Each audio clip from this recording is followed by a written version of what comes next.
She was widowed and finally decided to clean out the attic, where her husband had never allowed her to go.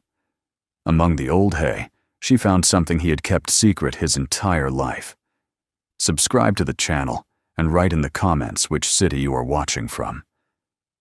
The funeral passed the way Margaret Hale had expected it to pass, quietly and without weight. There were no long speeches, no stories told at the edge of the open grave, no attempts to turn Robert Hale's life into something larger than it had been. The pastor spoke briefly about diligence, about steadiness, about a man who had worked his land and minded his business. The words floated in the cold air and settled nowhere.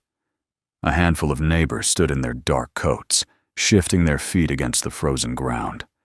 Someone from the county office was there, a woman from the bank, 2 couples from nearby farms. They nodded to Margaret with the same careful expression, the one people use when they are unsure how much grief they are expected to acknowledge. She noticed, as she stood beside the coffin, that no one spoke of Robert as if they had known him well. They used the same phrases, repeated with slight variations.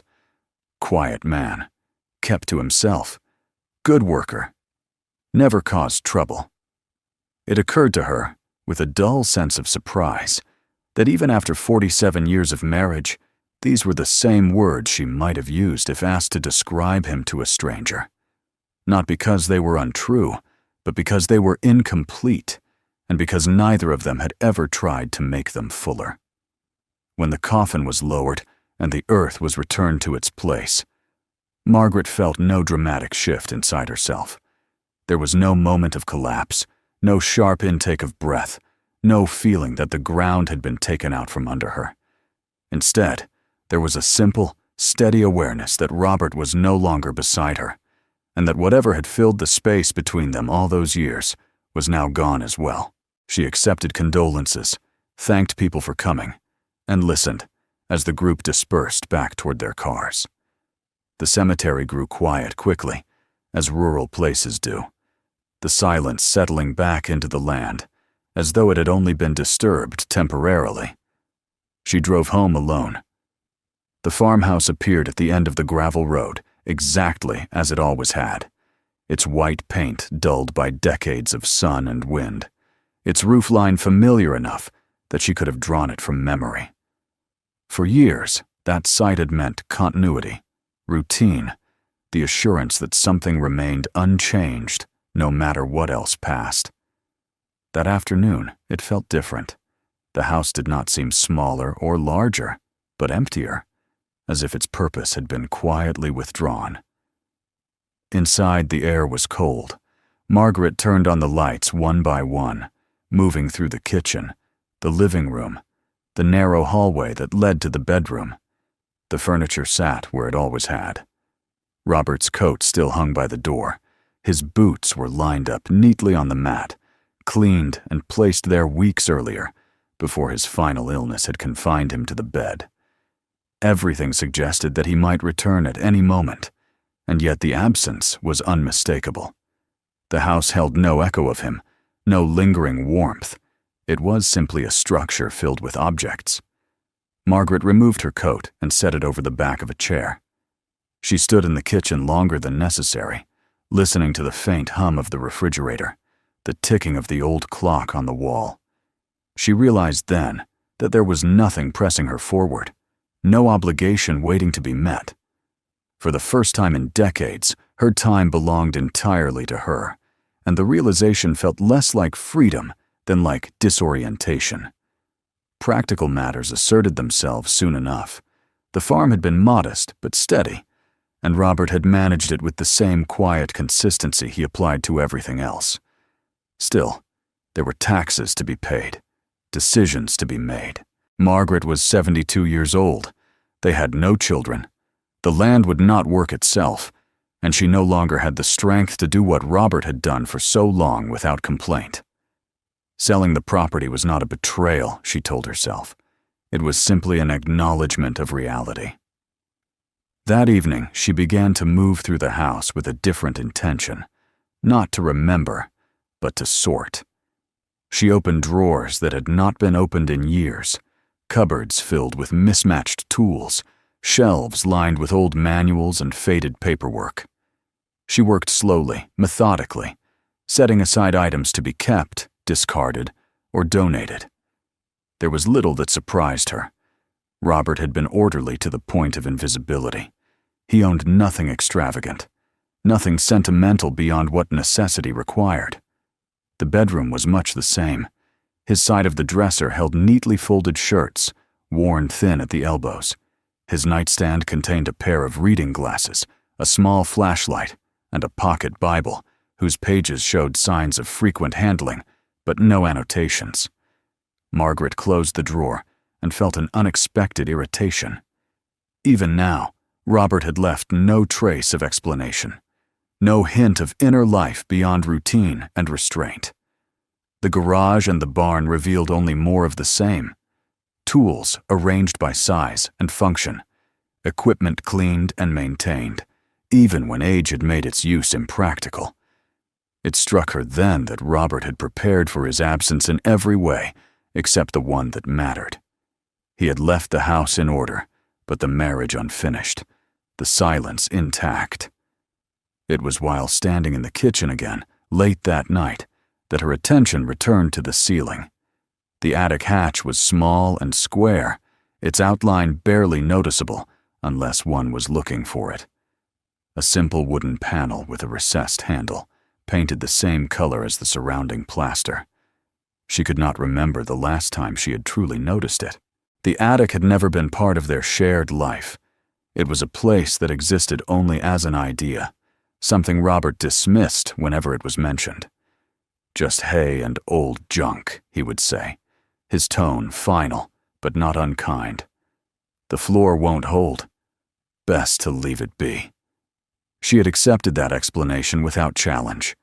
There had been no particular reason not to. Their life together had been built on a quiet understanding that some questions were unnecessary, and that peace was maintained not by confession, but by restraint. Now, standing alone beneath the hatch, Margaret felt the weight of that understanding shift. The words Robert had used echoed in her mind, and for the first time, she noticed what he had never said. He had never told her what was actually there. She did not open the hatch that night. Instead, she turned off the lights and went to bed, the house settling around her with familiar sounds. Sleep came unevenly. She dreamed of narrow spaces and low ceilings, of rooms filled with dust and shapes she could not quite make out. When she woke, the image of the attic remained with her, not as a place, but as a boundary she had respected without knowing why. The next morning, she made coffee and sat at the kitchen table, watching the light shift across the floor. The day stretched ahead of her, unclaimed. She knew that if she did not act now, she might never do so. The habit of avoidance was deeply ingrained, and it would be easy to let the attic remain untouched, another silence preserved out of inertia rather than intention. After breakfast, she went to the shed and retrieved the old wooden ladder. It was heavier than she remembered, and she paused to steady herself before carrying it inside. The sound of its feet scraping against the floor seemed louder than it should have been. She positioned it beneath the hatch, checking its balance twice before stepping back. For a long moment, she simply stood there, her hands resting on the ladder's sides, her gaze fixed upward. She thought of Robert as he had been in his final years, quieter even than before, moving through the house as though he were already halfway gone. She thought of the years before that, of the long stretches of routine punctuated by brief moments of shared effort and shared fatigue. She thought of the questions she had not asked, and of the comfort she had taken in not asking them. Margaret placed one foot on the first rung, then removed it again. The house was silent around her, waiting. She understood then that whatever lay above the ceiling was not simply part of the house, but part of the life she had lived within it. She could leave it untouched and preserve the version of her marriage she had always known, or she could open the hatch and accept whatever knowledge followed. She rested the ladder more firmly against the wall and stepped away. Not yet, she told herself, but soon. The decision was no longer whether to look, only when. The attic had ceased to be a place of old junk and unstable boards. It had become something else entirely, a question suspended above her head, unanswered but impossible to ignore. Margaret did not sleep well after she set the ladder beneath the attic hatch. The knowledge that it stood there, waiting, altered the shape of the night. She woke more than once, listening to the quiet movements of the house, the ticking of the clock, the distant hum of the heater cycling on and off. Each time, her eyes drifted toward the ceiling, toward the square of plaster that separated her from a space she had ignored for nearly half a century. By morning, the hesitation she had felt the day before had thinned into something more deliberate. It was no longer fear that kept her from climbing the ladder, but the understanding that once she did, there would be no returning to the ease of not knowing. She made breakfast out of habit rather than hunger, standing at the counter with a cup of coffee growing cold in her hands. The light through the window was sharp and clear, the kind that belonged to late autumn, when the air carried no softness and every edge seemed more defined. Outside, the fields lay bare, stripped of color and movement. The land looked honest in its emptiness. Margaret wondered when the house had begun to feel otherwise. She did not rush. She washed her cup, dried it, set it back in the cupboard. She folded the dish towel with unnecessary care. Only when there was nothing left to delay did she move toward the ladder. Its wooden rails bore the marks of age and use, smooth where hands had gripped them over the years. Robert had used it often enough, she realized, though she could not remember a single time she had watched him climb it. That, too, felt like an omission that had gone unnoticed for far too long. Margaret placed her foot on the first rung. The ladder held steady. She climbed slowly, aware of the pull in her knees, the effort required to lift herself higher.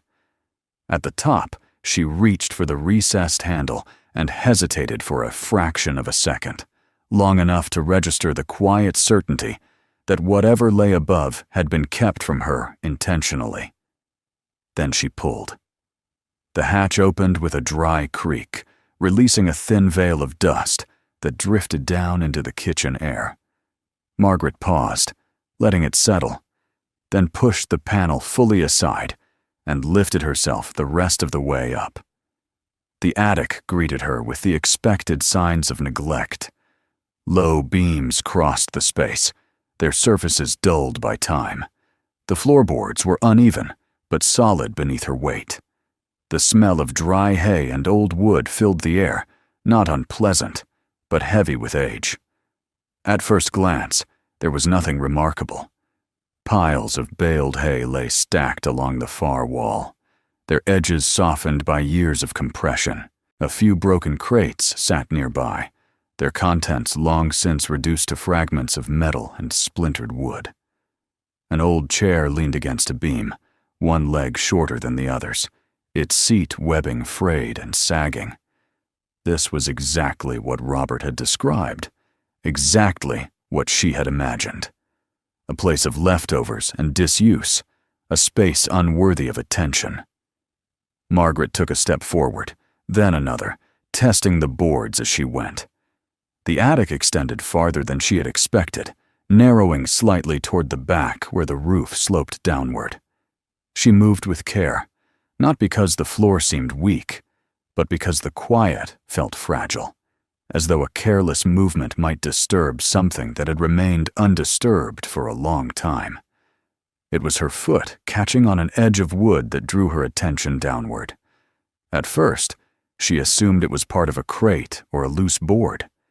She bent slightly and brushed away the hay with her hand, intending only to clear the obstruction. The movement revealed a smooth, straight line beneath the straw, a corner that did not belong to anything broken or incidental. Margaret frowned and pushed aside more hay.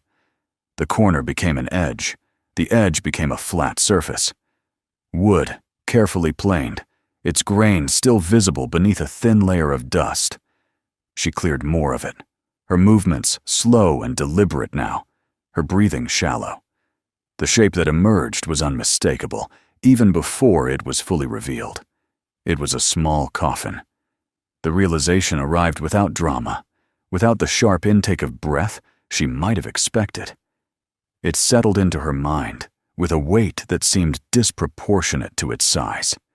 She stared at it, unable to reconcile its presence with the ordinary surroundings of the attic. This was not a relic of farm work or storage. This was something else entirely, something that did not belong in a place defined by practicality. She moved the remaining hay aside and uncovered the full length of the coffin. It was narrow, no more than 3 feet long, its proportions unmistakably child-sized. The wood was unfinished but carefully joined, the edges smooth, the lid fitted precisely to the base. There were no handles, no decorative elements, no markings she could see from where she stood. Margaret straightened slowly. Her eyes traveled beyond the first coffin, scanning the floor with new attention. It took only a moment for her to see the second, positioned parallel to the first, partially concealed beneath another layer of hay. The third lay beside it, aligned with the others, their placement too deliberate to be accidental. They formed a row, evenly spaced, as though someone had taken care to set them there with intention and respect. Her knees weakened, and she lowered herself to sit on the attic floor.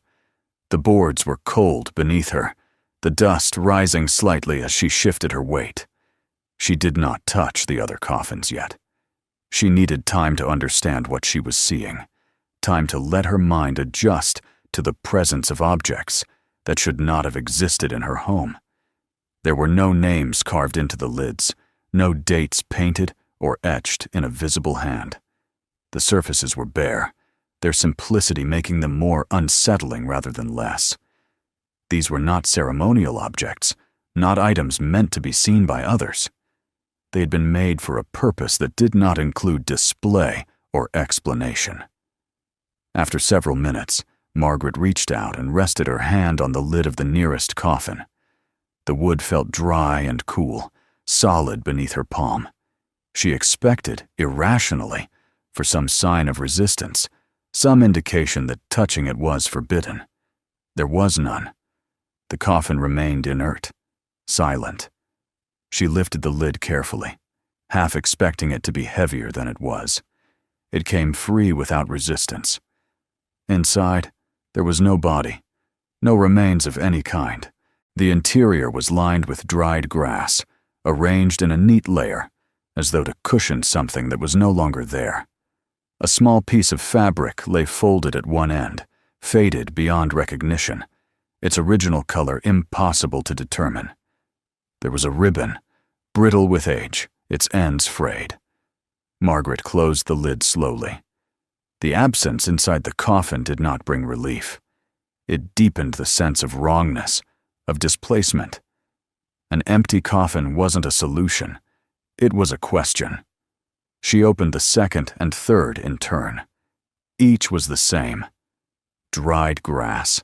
Small, unremarkable fragments of cloth. Nothing that could be identified. Nothing that could be explained away. On the underside of one lid, she noticed shallow markings scratched into the wood. Not letters, not words. Dates. 3 of them, close together, separated by only a few weeks. Margaret's chest tightened. She recognized the handwriting, even in its crude form. Robert's. She had seen it on receipts, on notes left on the kitchen table, on the occasional card sent to distant relatives. This was his hand. Younger, perhaps, less practiced, but unmistakably his. She did not cry. The shock expressed itself differently, as a numbing stillness that spread through her limbs. She sat there for a long time, surrounded by dust and silence, her thoughts circling without landing anywhere solid. The attic no longer felt like a neglected space. It felt like a boundary she had crossed without fully understanding the cost. Eventually, she forced herself to stand. She replaced the lids, aligning them as she had found them. The care with which they had been arranged struck her anew. This was not the work of someone trying to hide evidence in haste. It was the work of someone who had returned to this place more than once, who had ensured that the coffins remained undisturbed, protected by layers of hay and years of avoidance. Margaret descended the ladder with unsteady movements, each rung an effort. When her feet touched the kitchen floor, she felt a wave of disorientation, as though she had emerged from a space outside of time. The familiar room looked unchanged, indifferent to what she had discovered above it. She closed the attic hatch and stood beneath it, her head tilted upward, her mind still struggling to reconcile the house she had known with the truth it contained. She spent the rest of the day in a daze, moving through tasks without intention. She did not eat. She did not turn on the radio or the television. The silence felt heavier now, charged with meaning. Every creak of the house seemed to carry a question she could not yet answer. That evening, she returned to the ladder and climbed once more. The second ascent was no easier than the first, but it was steadier. She needed to see the coffins again, to confirm that they were real, that she had not misinterpreted some elaborate misunderstanding born of grief and exhaustion. They were exactly as she had left them. 3 small wooden shapes, waiting. Margaret sat among them again, her back against a beam, her gaze fixed on the row. The realization came slowly, forming itself with quiet insistence. Robert had not merely kept her from the attic out of habit or convenience. He had kept her from this. From knowledge he had decided she should not bear. The thought did not come with anger. It came with a profound sense of distance, as though the man she had lived with for so long had always existed just beyond her reach. She wondered how many times he had stood in this space alone, looking down at the coffins, measuring his silence against the life he was building below. When she finally left the attic for the night, she closed the hatch gently, as though it might respond to rough handling. In bed, sleep did not come. Images of the small coffins intruded whenever she closed her eyes, not as scenes of horror, but as quiet, persistent reminders of something unresolved. By morning, one truth had settled firmly in her mind. The attic had never been what Robert claimed it to be. It had never been a place of useless clutter or forgotten things. It had been a deliberate absence, a space carved out for a secret that could not be buried, only stored above their shared life. And now that absence had been filled, leaving Margaret with the certainty that what she had found was only the beginning, not the end, of what she needed to understand. Margaret did not return to the attic the following morning. The certainty of what she had seen there remained with her in a way that made repetition unnecessary. The 3 small coffins existed now, not only above the ceiling, but inside her, fixed in place by memory and by the quiet weight of their presence. She understood instinctively that going back too soon would not bring clarity. It would only deepen the sense of suspension, as though the truth were something that might collapse if approached too directly. Instead, she focused on what she could control. After breakfast, she put on her coat and walked out to the barn. The November air was sharp, carrying the smell of dry earth and old wood. The barn door resisted slightly when she pulled it open, its hinges protesting with a familiar groan. Inside, the space was dim and cool, lit only by narrow shafts of light slipping through gaps in the boards. This, too, was a place Robert had kept orderly. Tools hung in their places, buckets were stacked, ropes coiled neatly on hooks. Margaret stood just inside the doorway for a long moment, her eyes adjusting to the light. Then she went back to the house and returned with a heavy canvas tarp. She did not rush. Each movement felt deliberate, as though haste might strip the act of its necessary gravity.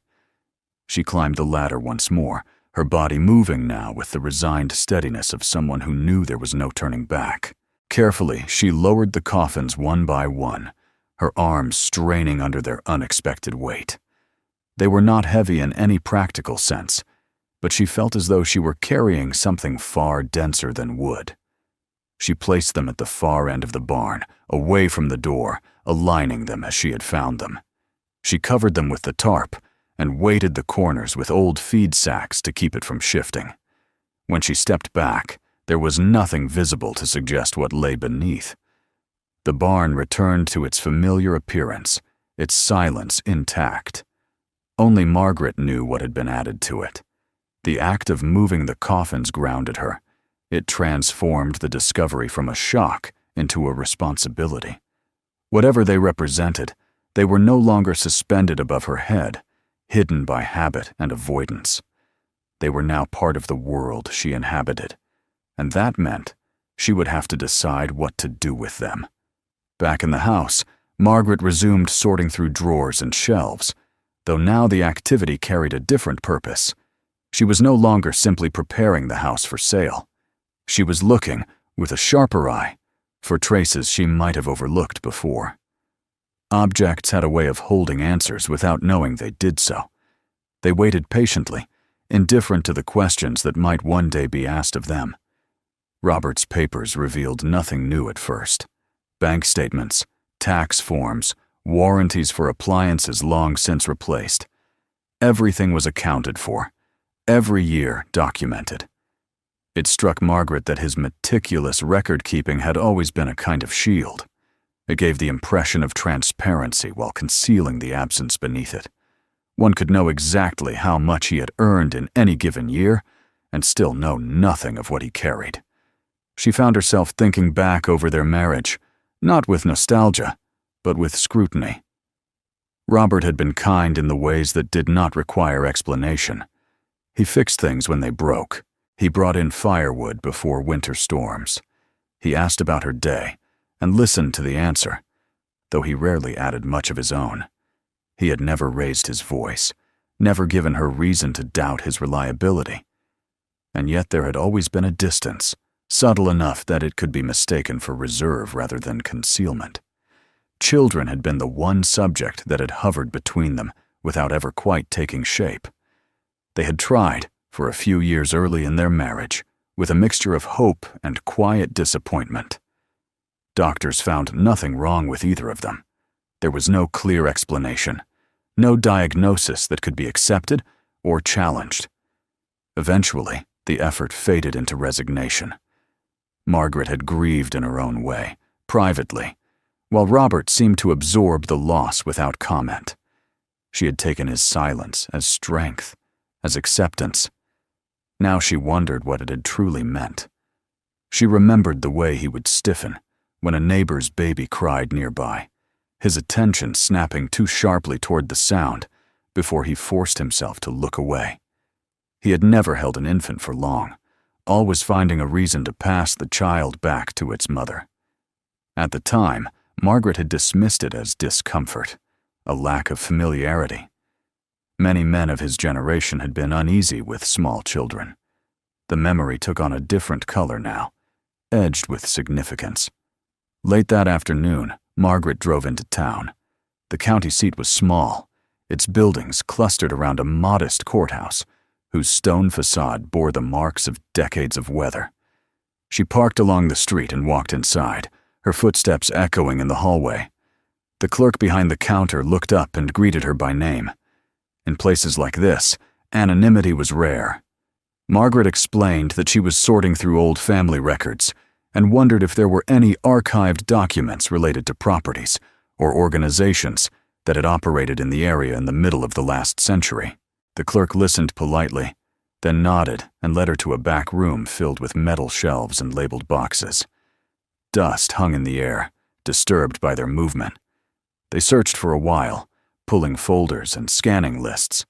Many records from the 1950s were incomplete.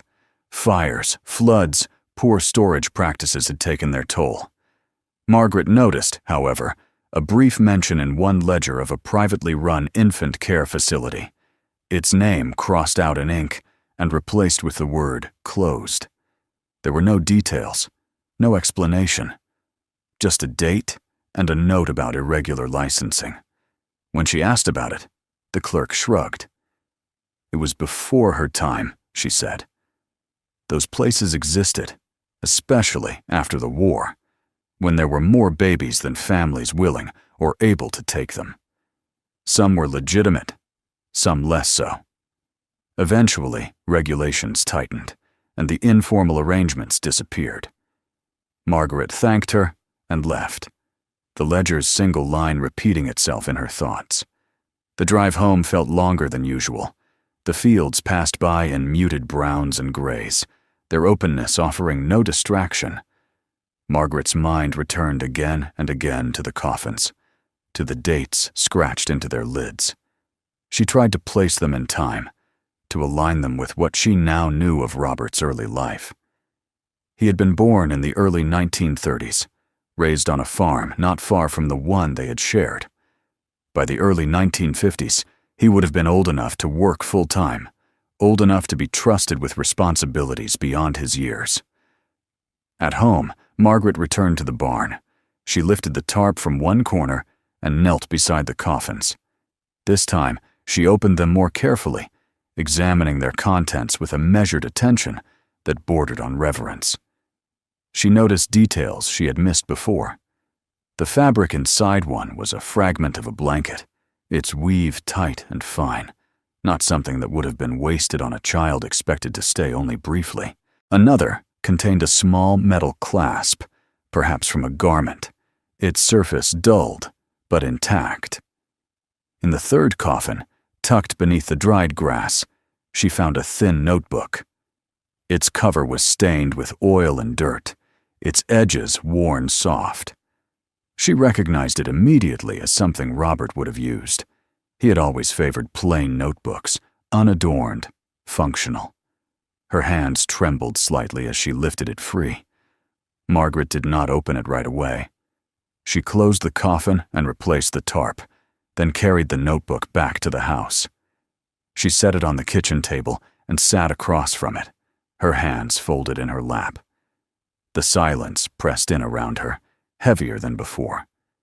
She felt, with an intensity that surprised her, that she was standing on the edge of something that would irrevocably alter her understanding of the life she had lived. When she finally opened the notebook, the first pages revealed nothing unexpected. The handwriting was younger than she was used to seeing, the letters uneven but legible. Entries described daily work, weather conditions, tasks completed. There were notes about feeding schedules, repairs made, supplies needed. It was the record of a young man learning responsibility, documenting his days with the seriousness of someone determined to do things properly. As she turned the pages, the entries grew shorter. Dates became sporadic. The tone shifted subtly, though no single sentence announced the change outright. Mentions of infants appeared without explanation. Just observations, recorded plainly. 2 arrived today. Cried most of the night. Too cold. Margaret stopped reading. She closed the notebook and pressed her palms against its cover, as though to steady it. She was not ready yet. The weight of what lay ahead was clear enough without forcing herself forward too quickly. Some truths required preparation, not because they were hidden, but because they demanded a kind of endurance she was only beginning to gather. She carried the notebook to the bedroom and placed it in the drawer of her nightstand. It felt important to keep it close, but not visible, not yet.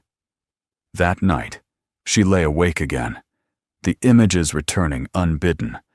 The barn, the coffins, the ledger in the county office, the notebook waiting in the dark.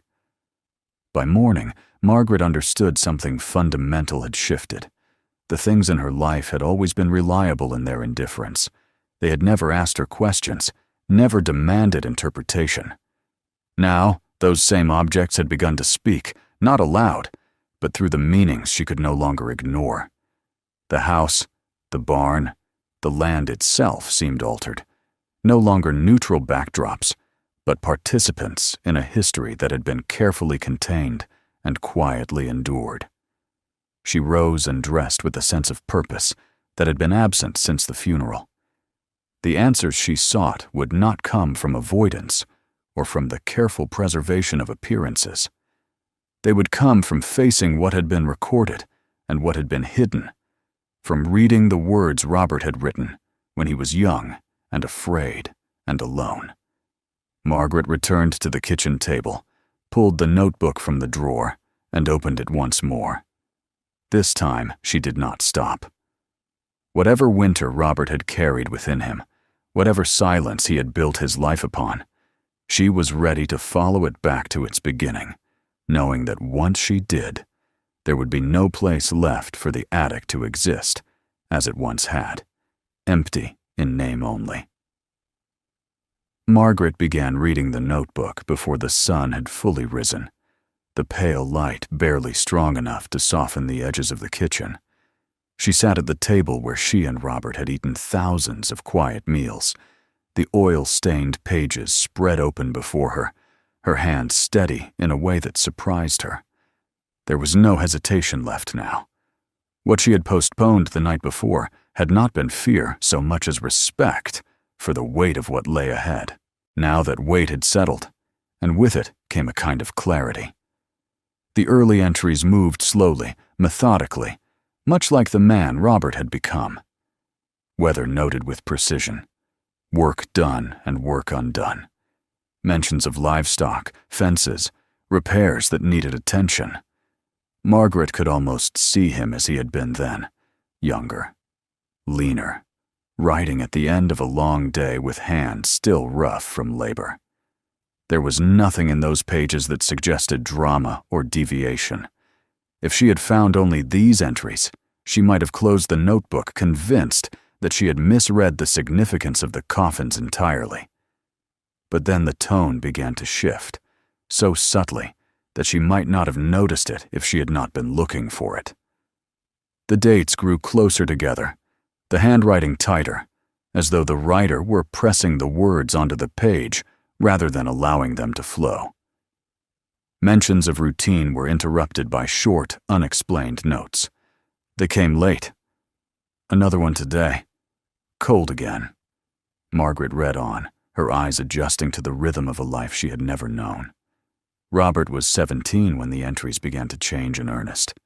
He wrote of a farm not far from where she now sat, owned by a couple whose names she recognized vaguely from old conversations, spoken long ago and never repeated. They took in babies, the notebook said, temporarily, until paperwork cleared, until families were found. There was no bitterness in the way he wrote about it, no accusation, only observation.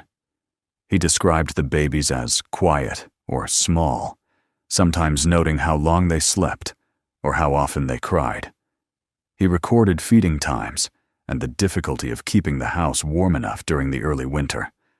The words were spare, almost clinical, but Margaret sensed beneath them a growing strain, a tension that the young Robert had not yet learned how to name. The winter came early that year. Margaret knew this from her own memories of local history, from the way older neighbors spoke of it as a season that still carried a faint edge of disbelief. Temperatures dropped suddenly and stayed low. Snow came in heavy sheets, followed by winds that cut through walls and windows as if they were suggestions rather than barriers. Even prepared farms struggled. Those less prepared endured as best they could. Robert wrote about hauling wood until his arms burned, about patching drafts with whatever materials he could find. He wrote about the babies needing more than they had, more heat, more food, more care than anyone had anticipated. The entries did not blame anyone directly, but the gaps between the lines spoke volumes. There were no doctors, no nurses, no one checking in. Just a handful of adults stretched thin, and a boy trying to follow instructions that had never accounted for failure. The first death appeared in the notebook without warning. One line, written smaller than the rest. Didn't wake up this morning. Margaret's breath caught as she read it. The page did not change after that. There was no outpouring of grief, no reflection, only the next entry, dated 2 days later. Too cold to dig. Margaret stopped reading then and pressed her fingers against the table. She felt a pressure behind her eyes, but no tears came. Instead, a dull ache settled in her chest, a recognition of the kind of helplessness that did not announce itself loudly. She had known hardship. She had known disappointment. But she had never known what it was to be young and responsible for something so fragile without any real authority or support. She continued reading. The second death followed less than a week later. This time, Robert wrote more. Not much, but enough to mark the difference. He wrote about holding the baby and feeling how light it was, about the silence afterward, about the adults arguing in low voices, worried about consequences rather than loss. Margaret could see it clearly now. The shift from crisis to concealment, from concern to fear. The third death came before the month was out. Margaret closed her eyes, the images forming despite her efforts to keep them at bay. She did not imagine bodies or blood. Her mind filled instead with the absence described in the notebook, the quiet that followed a sound that should not have stopped. Robert's words conveyed that silence more powerfully than any description could have. He did not need to write what the babies looked like. What mattered was that they were no longer there. The entry that followed was longer than any she had read so far. The handwriting was uneven. The ink pressed hard into the paper. Robert wrote about waking before dawn and knowing, before he even reached the room, that something was wrong. He wrote about standing alone because no one else had come yet, and realizing that there was no plan for what to do next. No instructions. No place for the babies to go. He wrote about not being able to bury them. The ground was frozen solid. He wrote about not being able to call anyone, because calling meant questions, and questions meant consequences that would fall on people who had already decided to look away. He wrote that he was told to wait, to say nothing, to let the cold preserve what the earth would not take. Margaret felt a tightening in her throat as she read the next lines. Robert described building the coffins at night, using scrap wood from the barn, working quietly so no one would hear. He described measuring and cutting with hands that shook, trying to make each one the same, trying to make them right. He did not call them coffins. He called them boxes, containers, something to hold what couldn't be held anywhere else. He wrote that he lined them with dried grass because there was nothing softer. He wrote that he placed small pieces of clothing inside, not as burial garments, but as proof that the babies had existed, that they had been more than a problem to be managed. He wrote that he did not know where to put them afterward. He could not leave them in the house. He could not destroy them. He could not explain them. So he took them to the attic. Margaret lowered the notebook to the table, her hands trembling now despite her efforts to remain composed. The image of the young Robert climbing a ladder in the middle of the night, carrying those small boxes one by one, filled her with a sorrow so sharp it bordered on physical pain. He had been alone in that moment, in a way that no one should ever be, burdened with a responsibility he had neither chosen nor understood. She read on, compelled now by the need to see the story through to its end. The entries after that winter were fewer, shorter. The babies were no longer mentioned. Life resumed its shape, at least on the page. Robert wrote about leaving the farm soon after, about taking work elsewhere, about wanting to be away from that house. He did not write about forgiveness. He did not write about relief. Near the end of the notebook, Margaret found an entry dated years later, long after Robert and she had married. It was brief, almost an afterthought. He wrote about the attic in their new home, about making sure it stayed closed. He wrote that some things could not be undone, only contained. Margaret closed the notebook slowly. The kitchen felt smaller now, as though the walls had drawn closer while she read. She sat back in her chair and stared at the familiar room, seeing it layered over with another place, another time. The silence that had defined her marriage no longer felt neutral. It felt deliberate, shaped by a decision made long before she had entered Robert's life. And then another realization settled in, quiet but insistent. One of the dates carved into the coffin lids matched a year she knew too well. It was the year she had lost a pregnancy she had not even known she was carrying until it was gone. She remembered the doctor's calm explanation, the suggestion that it was common, that there was no reason to believe it would happen again. She remembered Robert's reaction, the way he had nodded and said little, the way he had held her hand without speaking. Now she understood that silence differently. It had not been detachment.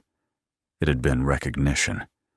He had known loss in a way she had not, and perhaps he had believed that this, too, was a debt being collected. Margaret stood and moved to the window, looking out at the bare fields. The land looked the same as it always had, indifferent to the layers of history pressed into it. She wondered how many other winters like that one had passed without record, how many small tragedies had been absorbed into the fabric of ordinary life and then forgotten. She did not feel anger toward Robert.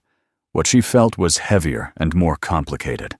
A sorrow for the boy he had been, a sorrow for the man he had become, and a growing awareness that the coffins in the barn were not simply remnants of a hidden past. They were the physical manifestation of a guilt that had shaped an entire life, a silence that had extended into her own without her knowledge. By the time evening came, Margaret knew that understanding alone would not be enough. The truth she had uncovered did not belong only to Robert anymore. It belonged to her, and with it came a responsibility she had not asked for but could not refuse. The winter no one spoke about had ended decades ago, but its consequences had not.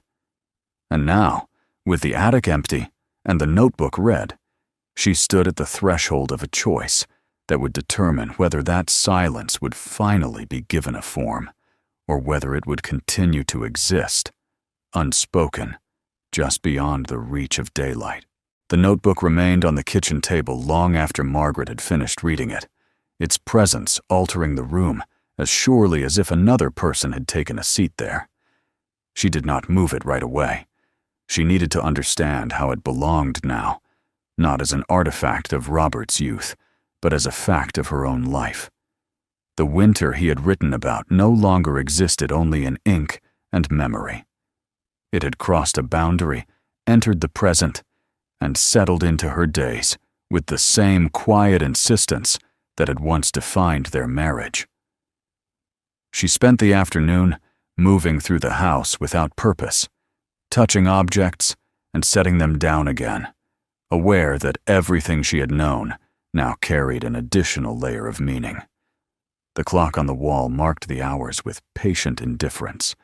The light shifted from one side of the kitchen to the other. Outside, a truck passed on the road and disappeared again, the sound fading quickly into the fields.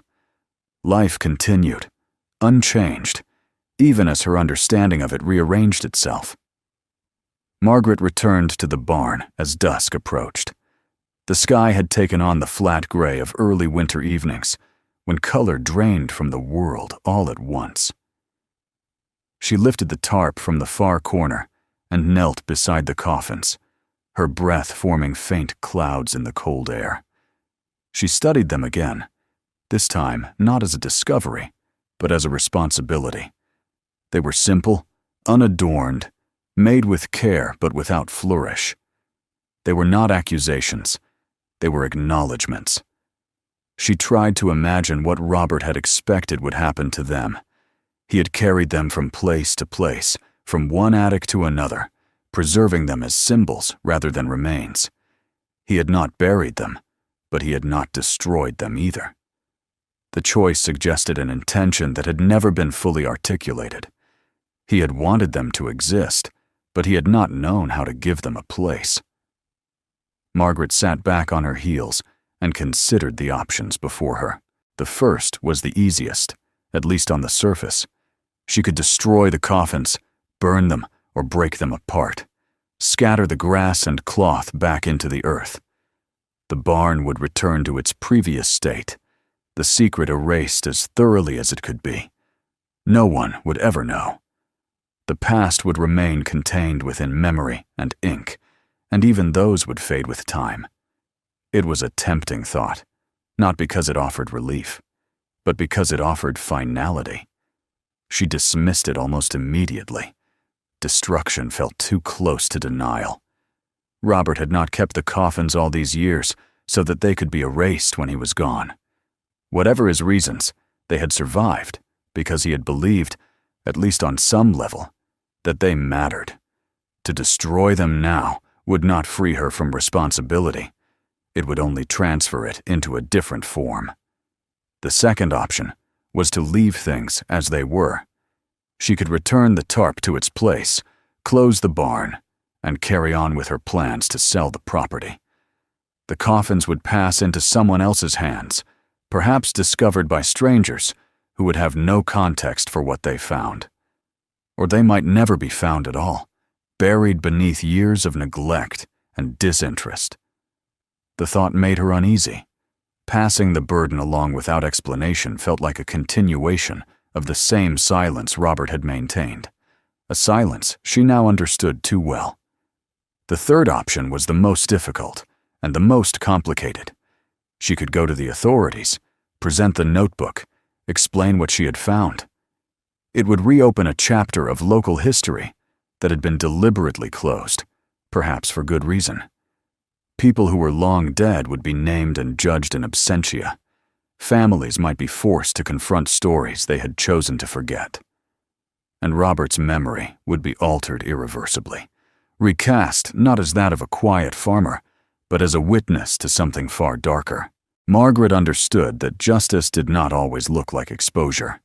The events described in the notebook had occurred decades ago. The systems that had allowed them to happen no longer existed in the same form. There would be no trials, no reparations, only questions and speculation, and the inevitable reduction of complex human failure into a set of simplified conclusions. She did not believe that was what the coffins required. What they required, she realized slowly, was acknowledgement without spectacle. They needed to be recognized as evidence of lives that had existed, briefly and without protection, and of a guilt that had been carried without release. Robert had never asked for forgiveness. He had not believed he deserved it, but he had also never allowed the story to disappear entirely. He had left it suspended, waiting.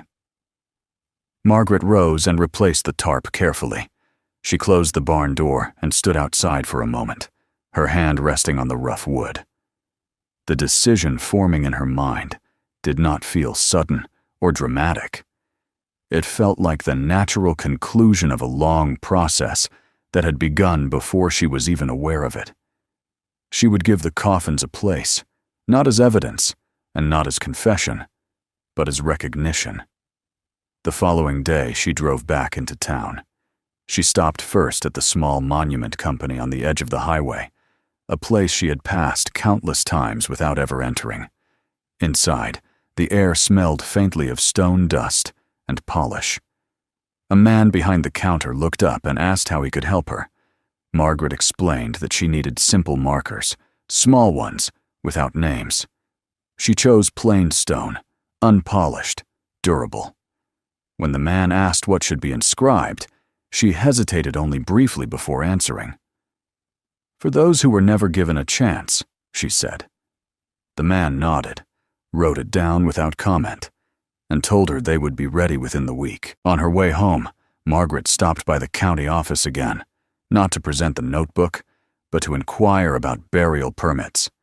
She explained that she intended to arrange a private interment for symbolic remains.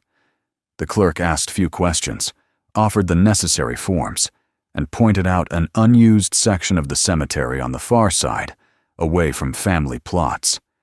It was not unusual, the clerk said, for people to choose such spaces for personal reasons. That evening, Margaret returned home with a sense of quiet resolve. She placed the notebook back in its drawer and closed it. Its purpose had been fulfilled. It had given her understanding, not instruction. What she did next would be her own choice, shaped by what she had learned, but not dictated by it. Over the next several days, she prepared without ceremony. She cleaned the coffins, removing the dust of years, straightening the contents so they lay neatly inside. She did not add anything new. The grass and cloth remained as they were, sufficient in their simplicity. She did not carve names or dates. Those details belonged to a history that could not be fully recovered, and she did not pretend otherwise. As she worked, Margaret found herself thinking about Robert not as the man she had married, but as the boy he had been. She imagined him in that other barn, decades earlier, working by lantern light, measuring and cutting with care born of desperation rather than skill. She imagined the weight of those small boxes in his arms, the knowledge that no one would tell him what to do next. For the first time, she allowed herself to feel not just sorrow, but compassion, unfiltered by loyalty or defense. The day the markers were ready, Margaret loaded them into the back of her truck with the help of the man from the monument company. They were heavier than she expected, solid and unyielding. She drove to the cemetery and walked the section the clerk had indicated, choosing a spot near a line of trees that would offer shade in summer and protection from the wind in winter. The ground was firm, but workable. She marked the place and left, knowing she would return soon. That night, she sat at the kitchen table again, the house quiet around her. She thought about the life she had shared with Robert, about the silences she had accepted, and the questions she had not asked. She did not regret the years they had spent together. Love, she understood now, was not diminished by the presence of hidden truths. It was altered by them, complicated, but not invalidated. What she felt now was not anger, and not forgiveness in any simple sense. It was acceptance, tempered by action. Robert's guilt was not hers to carry, but it had been placed in her care nonetheless. She could not change the winter he had written about, but she could change how it ended. As she turned out the lights and went to bed, Margaret felt a sense of purpose settle over her, quiet and steady.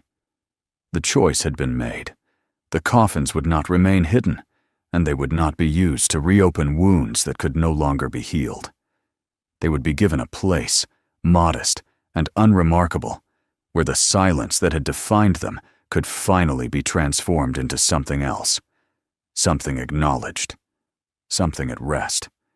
The responsibility she carried now did not feel like a burden. It felt like the final task of a long marriage, one that had required patience and restraint, and, at last, the courage to act where silence no longer served. The morning Margaret chose for the burial arrived without ceremony. There was no change in the sky to mark its importance, no shift in the air that suggested the day carried a different weight from the ones before it. The fields lay as they had all week, muted and still, the last traces of frost dissolving under a pale sun. If the world noticed what she intended to do, it gave no sign of it. She rose early, not out of anxiety but habit. The house had grown quieter in recent days, as though it had begun to release something it had held too tightly for too long. Margaret dressed carefully, choosing clothes that were warm and plain, nothing that felt like mourning, and nothing that felt like ritual. She did not want the day to resemble a ceremony. What she intended was not a performance, but a conclusion. After breakfast, she walked out to the barn. The air inside was sharp, carrying the scent of old wood and cold earth. She pulled back the tarp and stood for a long moment looking down at the 3 coffins. They appeared smaller now than when she had first discovered them, diminished not by time, but by understanding. She no longer saw them as an intrusion into her life, but as something that had been waiting patiently for its final place. Margaret lifted them one by one, carrying them to the truck. Each was light enough to manage alone, but she moved slowly, mindful of her balance and her strength. She arranged them carefully in the truck bed, securing them so they would not shift. The plain stone markers followed, heavier and more awkward, their weight grounding in a different way. When everything was in place, she closed the tailgate and rested her hands against it, steadying herself before the drive. The road to the cemetery was familiar. She had traveled it often over the years, attending funerals, placing flowers, marking the passage of time through the accumulation of names etched into stone. Today, the drive felt different, not because the destination had changed, but because her role had. She was not there to mourn someone she had known. She was there to acknowledge those she had never met. The cemetery was quiet when she arrived. The section the clerk had shown her lay at the far edge, bordered by a line of trees that stood bare against the sky. There were no elaborate monuments here, no family plots arranged with careful symmetry. The stones were simple, some marked only by dates, others by initials or single names. It was a place that did not demand attention, and that was precisely why she had chosen it. Margaret parked and began the work she had prepared for. The ground was firm but yielding enough to dig. She worked steadily, taking breaks when her breath shortened, letting her body dictate the pace. There was no hurry. She was not racing against anything now. As she dug, she thought of Robert again, not with the sharp intensity of the days before, but with a quieter clarity. She thought of the years they had shared, the silences she had accepted, the ways they had cared for one another without always understanding why certain topics remained untouched. When the space was ready, she retrieved the coffins from the truck. She placed them side by side, their alignment deliberate but unadorned. She did not open them again. Their contents had already been seen, acknowledged, and prepared. There was no need for further inspection. This moment was not about proof. It was about placement. Margaret lowered them into the ground with care, her movements precise and measured. As she worked, she felt neither relief nor sorrow in any dramatic sense. What she felt was a steady resolve, a sense that this was what had always been required, even if she had not known it until now. The coffins settled into place without resistance, the earth accommodating them as it had refused to do so decades earlier. She filled the grave slowly, tamping the soil down as she went. The physical effort grounded her, drawing her attention outward, away from memory and speculation. When the work was finished, the ground lay smooth and unremarkable, indistinguishable from the surrounding earth. Only Margaret knew what rested beneath it. The markers came last. She set them at the head of the grave, aligning them evenly.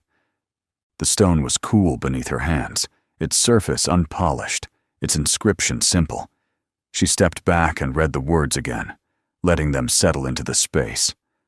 For those who were never given a chance, there were no names, no dates, no explanation. The absence felt appropriate. Anything more would have suggested a certainty she did not possess.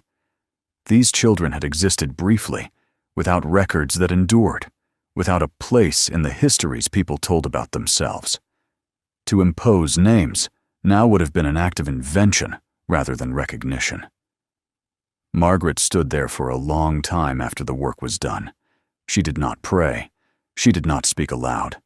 There was nothing she felt compelled to say. The silence that surrounded her no longer felt heavy or accusatory. It felt settled, as though it had finally found its proper shape. When she returned to the truck, she noticed how light it felt without its cargo. The drive home passed quickly. The field seemed unchanged, but Margaret was aware that her relationship to them had shifted. The land no longer held something unresolved. Whatever weight it had carried had been transferred, not erased, but placed where it belonged. In the days that followed, Margaret turned her attention to the future she had postponed, while tending to the past. She contacted a local foster care organization, one she had learned about through a notice pinned to a board at the county office. The director was surprised by her call, but receptive. Margaret explained that she owned a farmhouse and a stretch of land she could no longer maintain, and that she wanted it to serve a purpose beyond its market value. The arrangements took time, involving paperwork and inspections and conversations that required patience. Margaret approached them with the same steadiness she had applied to everything else. She did not speak of the coffins or the notebook. There was no need. The decision to donate the property was not an attempt to balance scales or to make amends. It was simply the next step, a way of ensuring that the house would become a place of care rather than containment. As the weeks passed, the barn emptied. Tools were sold or given away. Furniture found new homes. The attic remained closed, its ladder removed and stored, its purpose fulfilled. Margaret did not feel the urge to look up anymore. The space above the ceiling had been transformed, not physically, but symbolically. It was no longer a site of absence. It was simply part of the structure, no more significant than any other unused corner. On her final day in the house, Margaret walked through each room one last time. The walls were bare now, the floors swept clean. The kitchen table where she had read the notebook stood empty, its surface catching the light from the window. She paused there, resting her hand on the wood, remembering the years of quiet meals, the conversations that had drifted nowhere, and the silences that had held more than she had known. She did not feel bitterness as she thought of Robert. What she felt was a subdued gratitude, not for the secrecy, but for the life they had built around it. He had carried his guilt without letting it curdle into cruelty. He had chosen restraint over confession, not out of indifference, but out of a belief, however flawed, that silence was a form of protection. She could see now where that belief had come from and why it had endured. Margaret locked the door and placed the keys on the counter, where the new owners would find them. She stepped outside and closed the door behind her, the sound final, but not abrupt. The house stood quiet in the afternoon light, no longer holding its breath. As she drove away, Margaret did not look back, not because she wanted to forget, but because there was nothing left to resolve. The past had been given its place, modest and unnamed, and the silence that had once hovered over her life had been transformed into something else entirely. It had become acknowledgement, stripped of spectacle and accusation, grounded in action rather than words. The road stretched ahead, open and unremarkable. Margaret followed it with a steady hand on the wheel, carrying with her not the weight of another man's guilt, but the knowledge that she had done what he could not.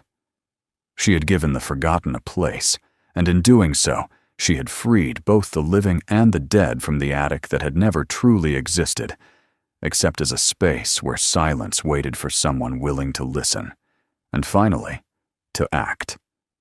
If this story mattered to you, subscribe to the channel. Watch the next video to continue the journey. Explore other stories on the channel. Share this video with someone who might need it.